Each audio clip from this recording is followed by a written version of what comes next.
So I just wanted to say something real quick about my cleansings. Like when I do these performances, it's really funny because I'm a really sensitive person to a lot of things. I pick up on things and I'm like, what is that? And then later it comes out to be something and I'm like, I felt that.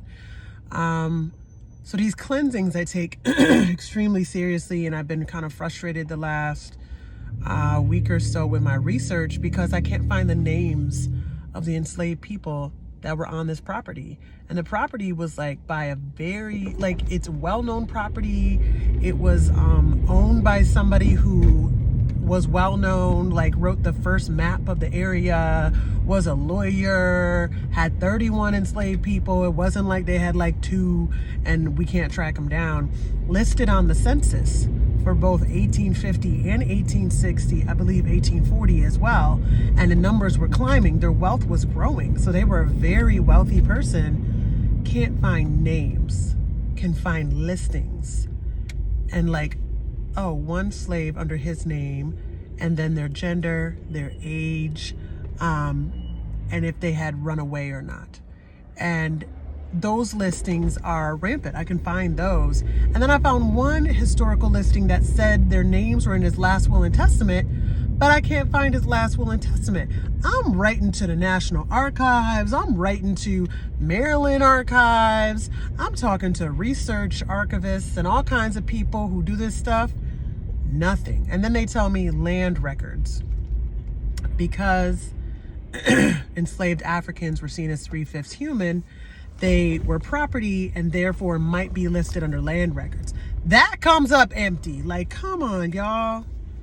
I want the people who come to this performance to say their names and to acknowledge them, their presence, to acknowledge they were there. And we can't even find the names. So anybody who's trying to say, you know, nobody's trying to erase Black history, it ain't personal, that stuff is in the past, that stuff is in the present, y'all. When we dig back, we can find all y'all names. We can't find Black people's names. Not if they were property. And it's funny because the one person we know, the one name that comes through for that property ran away. And the only reason we know his name is because a Black man wrote a book about the Underground Railroad and put his name in there and interviewed him personally. So the only way that some Black people's names made it into history was because they liberated themselves and somebody who looked like them valued what they had to say, who they were, and their story.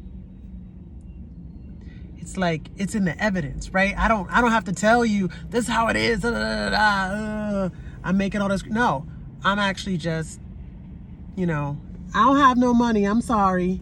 You know, it's just, it's there in the actual evidence that, like, there's no names nowhere. Even the last will and testament. Can't find the last will and testament. None of that. So it's super frustrating. It's a super frustrating experience, but I'm going to make it into something. I'm going to see it as an opportunity. I'm going to make it into something for the work so that the work is more powerful, not less powerful, based on what people obscured from history books, obscured from records.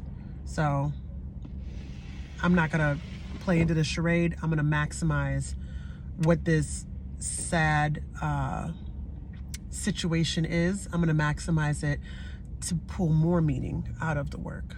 So